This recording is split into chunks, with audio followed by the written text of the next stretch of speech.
Rabinski, bonjour, vous venez vivre à nos Bonjour côtés et Elisabeth. suivre cette déclaration conjointe avant l'entrée en scène d'Ursula von der Leyen, l'européenne. Qu'est-ce qu'on va retenir de tout ça? Cette volonté de discuter avec la Russie, volonté commune semble-t-il, mais sous condition pour les Français, on l'a bien entendu. Hein. Oui, sous condition qui n'a pas changé, c'est-à-dire le fait qu'un pays qui est occupé ne peut pas participer à des négociations dignes de ce nom, et que les autres pays d'ailleurs du monde qui ont un poids, c'est-à-dire, comme le disait Emmanuel Macron, c'est-à-dire ceux qui sont au Conseil de sécurité, ne peuvent pas non plus se satisfaire de négociations qui auraient pour but d'arranger les choses par rapport à un statu quo, c'est-à-dire de geler, comme on dit, de fossiliser, de pérenniser la situation actuelle, donc d'occupation de la Russie.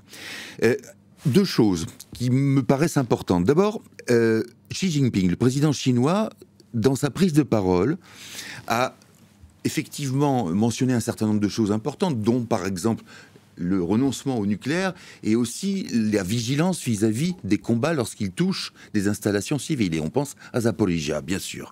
Mais il y a quelque chose qui était absent de son discours et qui est pourtant présent dans le plan de paix chinois, c'est la reconnaissance, et plutôt le fait d'insister, l'insistance sur l'intangibilité des frontières internationales. Et ça, vous savez que la Chine y tient beaucoup, puisqu'elle considère au fond que Taïwan, qu'elle considère comme une partie intégrante de son territoire, est le résultat d'une violation de cette régularité de ce droit international. Et donc, c'est la raison pour laquelle, en principe, Pékin ne veut pas, absolument pas, que l'on déroge de quelque manière que ce soit à ce dispositif, à cette disposition, à ce principe, quel que soit l'endroit du monde. Et là, ça n'a pas été directement mentionné. Alors, est-ce que c'était une façon de ménager la chèvre et le chou et de dire finalement à la Russie, on dit un certain nombre de choses qui ne vont peut-être pas plaire à Moscou, mais on contrebalance en ne mentionnant pas justement l'agression russe comme telle? C'est possible. Et puis de l'autre côté, vous avez un Emmanuel Macron qui lui a joué la carte, il a essayé de capter en quelque sorte Xi Jinping en lui disant, tout ce que vous avez dit, c'est très bien.